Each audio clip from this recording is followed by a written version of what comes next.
సరే, ఈరోజు మనం ఒక అద్భుతమైన విషయం గురించి మాట్లాడుకుందాం. పునరుద్ధానం.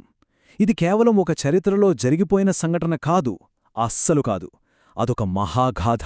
ఇందులో మనకు కనిపించే కథ ఒకటి ఉంటే, కంటికి అస్సలు కనిపించని మరో పెద్ద కథ కూడా ఉంది. ఒక ఆత్మీయ యుద్ధం జరిగింది.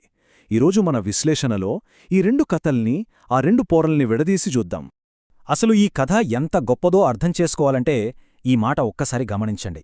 వేదాంతులేమంటున్నారంటే, భూమి పుట్టిన దగ్గర్నుంచి ఇప్పటిదాకా జరిగిన ఏ చరిత్రలోనూ పునరుద్ధానం అంత అద్భుతమైన సంఘటన ఇంకొకటి లేదట. ఆలోచించండి, మానవ చరిత్రలోనే ఇది ఒక ప్రత్యేకమైన, ఎక్కడా లేని అసాధారణమైన ఘట్టం అన్నమాట. ఇందాక అనుకున్నాం కదా, ఈ పునరుద్ధాన గాథలో రెండు భాగాలున్నాయని. ఒకటి బయటకు కనిపించే కథ, అంటే అప్పుడున్న ప్రజలు తమ కళ్లతో చూసింది. ఇంకొకటి లోపల జరిగిన కథ, అంటే మన కంటికి కనిపించని ఆత్మీయ ప్రపంచంలో జరిగిన సంగతి. సరే, ముందుగా మనమీ బయటకు కనిపించే కథ ఏంటో చూద్దాం. ఈ బయట కథలో, అంటే ఈ భౌతిక చరిత్రలో అస్సలు ఎలాంటి డౌట్ లేదు. యేసుక్రీస్తును సిలువ వేశారు, ఆయన చనిపోయారు. ఇది ఎంత పక్కా నిజమో, ఆయన శిష్యులు ఆయన్ను తీసుకెళ్లి ఒక సమాధిలో పెట్టారు, ఇది ఎంత వాస్తవమో, సరిగ్గా అలాగే ఆయన మూడో రోజున తిరిగి లేవడం కూడా అంతే ఖచ్చితమైన నిజం. ఇక్కడ ఒక చాలా ఆసక్తికరమైన విషయముంది. యేసు మళ్లీ లేవకూడదని మనుషులు ఎంత పకడ్బందీగా ప్లాన్ చేశారంటే, అదొక మరణపు కోటలా కట్టారు. మొదటి అడ్డంకి సమాధి. దానితో అయిపోలేదు. రెండోది, దానికి అడ్డంగా ఒక పెద్ద బండరాయి.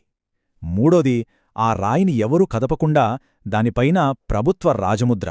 ఇక ఫైనల్గా నాలుగోది, వీటన్నిటినీ కాపాడటానికి సైనికుల కాపలా. అంటే ఒకవైపు ప్రకృతి శక్తి, ఆ బండరాయి, మరోవైపు ప్రభుత్వ అధికారం, అన్నీ కలిసి ఆయన్ని సమాధిలోలే ఉంచాలని చూశాయి.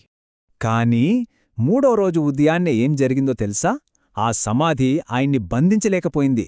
ఆ పెద్ద బండరాయి ఆయన్ని ఆపలేకపోయింది. ఆ రాజముద్ర నిలవలేకపోయింది. ఆ కాపలా సైనికులు ఏమీ చేయలేకపోయారు. వాళ్ళు కట్టిన ఆ మరణపు కోట మొత్తం బద్దలైపోయింది. సరే, ఇది మన కంటికి కనిపించిన కథ. కాని దీని వెనకాల అసలు కథ ఏంటి? ఆ కనిపించని ఆత్మీయ లోకంలో ఏం జరిగింది? ఆ 3 రోజులు యేసు అసలు ఏ యుద్ధం చేశారో రండి, ఇప్పుడు మనం ఆ లోతైన సత్యంలోకి వెళ్దాం. ఈ ఆత్మీయ యుద్ధాన్ని మనం సరిగ్గా అర్థం చేసుకోవాలంటే ఒక శక్తివంతమైన చిత్రాన్ని మన ముందుంచారు. ఏంటంటే, యేసు ఒకేసారి 3 యుద్ధరంగాల్లో పోరాడారట. ఆ 3 యుద్ధాల్లో గెలవడమే ఆయన సంపూర్ణ విజయానికి కారణం. మొదటి యుద్ధరంగం, దాన్ని ఒక నిలువు గీతలా ఊహించుకోవచ్చు.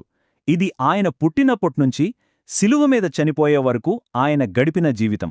ఆ 33.5 ఏళ్లు ప్రతిరోజూ ఆయనకొక యుద్ధమే. ఎవరితో అనుకుంటున్నారు? మనల్ని, మానవుల్ని పీడించే ప్రతి పాప శక్తితో. ఆయన ఎదుర్కొన్న శోధనలు మామూలైనవి కాదు. మనకు తెలిసిన ప్రతి పాపం, ప్రతి బలహీనత ఆయన్ని లొంగదీసుకోవాలని చూసింది. ఒక్కసారైనా సరే ఆయన్ని తప్పు చేయించాలని ప్రయత్నించింది. ఎందుకంటే ఆయన ఒక్కసారి పాపం చేస్తే చాలు, మానవాళిని రక్షించాలనే ఆయన మిషన్ మొత్తం ఫెయిల్ అయిపోతుంది. కాని ఆయన ఒక్కసారి కూడా ఓడిపోలేదు, ఒక్క పాపం కూడా చెయ్యలేదు. అలా పాపం మీద జరిగిన మొదటి యుద్ధంలో సంపూర్ణ విజయం సాధించారు.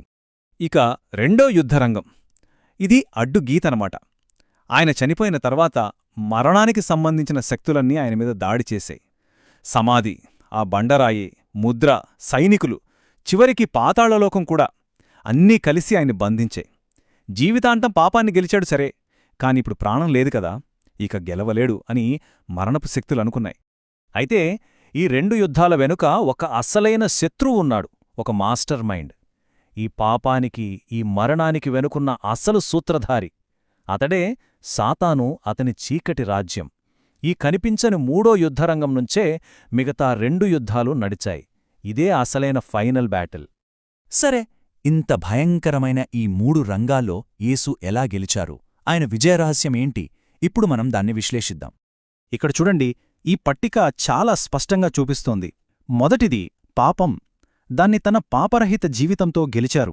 ఆయన ఎప్పుడూ పాపానికి లొంగలేదు, కాబట్టి పాపంపై విజయం సాధించారు. రెండోది మరణం. ఆయనే జీవానికి మూలం, ఆయనే జీవాధిపతి. అందుకని మరణం ఆయన్ని పట్టుకోలేకపోయింది. సమాధిపై కూడా విజయం సాధించారు. ఇక అసలైన పాయింటేంటంటే, సాతానుకున్న 2 పెద్ద ఆయుధాలు. ఒకటి పాపం, 2 మరణం. యేసు ఆ రెండింటినీ ఓడించడంతో మూడో యుద్ధంలో అంటే సాతానుపై కూడా సంపూర్ణ విజయం సాధించారన్నమాట. అతని శక్తిని విచ్ఛిన్నం చేశారు. సరే, చాలా బావుంది. యేసు తన కోసం తాను ఈ చారిత్రక విజయాన్ని సాధించారు. కాని ఈ గెలుపుకి, నేడు సంఘానికి, అంటే విశ్వాసుల సమాజానికి సంబంధమేంటి? ఇప్పుడు ఆ కనెక్షన్ ఏంటో చూద్దాం. ఇది చాలా చాలా ముఖ్యమైన పాయింట్. యేసు గెలిచింది కేవలం తనకోసం మాత్రమే కాదు. ఆయన సాధించిన ఆ విజయాన్ని, ఆ శక్తిని, ఆ అధికారాన్ని తన సంఘానికి ఒక వాగ్దానంగా, ఒక ఆస్తిలాగా ఇచ్చేశారన్నమాట. దీని అర్థమేంటంటే ఆయన ఎలాగైతే గెలిచారో అదే గెలుపును కొనసాగించే శక్తి ఇప్పుడు సంఘానికి కూడా ఉంది. ఈ విజయం సంఘానికి 2 రకాల బ్లెస్సింగ్స్ ఇస్తుంది. ఒకటి, ప్రస్తుతం మనకు దొరికే ఆశీర్వాదం. అంటే ఈ లోకములో మన పోరాటంలో ఒకవేళ బలహీనపడి పాపంలో పడినా మనం పశ్చాత్తాపపడితే ప్రభువు మనను మళ్లీ లేవనెత్తే భాగ్యాన్నిస్తారు.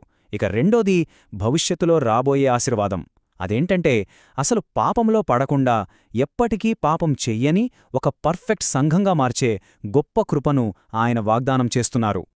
చూడండి, శుక్రవారం రోజు శిలువ యేసుని ఓడించినట్టు కనిపించింది. కాని ఆదివారం వచ్చేసరికి యేసే శిలువను, దాని వెనకున్న శక్తులన్నిటినీ ఓడించారు. సరిగ్గా ఇదే పాయింట్ మీద ఒక శక్తివంతమైన ప్రశ్న అడిగి దానికి అంతే శక్తివంతమైన సమాధానమిచ్చారు. ప్రశ్నేంటంటే, సంఘం శిలువను జయించగలదా? సమాధానం, ఖచ్చితంగా జయించగలదు. ఇదే పునరుద్ధానం మనందరికీ ఇచ్చే గొప్ప నిరీక్షణ. కాబట్టి మనం ముగించే ముందు ఈ ఒక్క ప్రశ్న గురించి ఆలోచిద్దాం. యేసు సాధించిన ఈ అద్భుతమైన విజయం, అంటే పాపం మీద, మరణం మీద, సాతాను మీద ఆయన పొందిన గెలుపు నేటి సంఘానికి, మన జీవితాలకు అసలు ఏమి వాగ్దానం చేస్తుంది? ఆ విజయాన్ని మనం ఎలా మన సొంతం చేసుకోగలం? ఇది మనం ఆలోచించాల్సిన విషయం.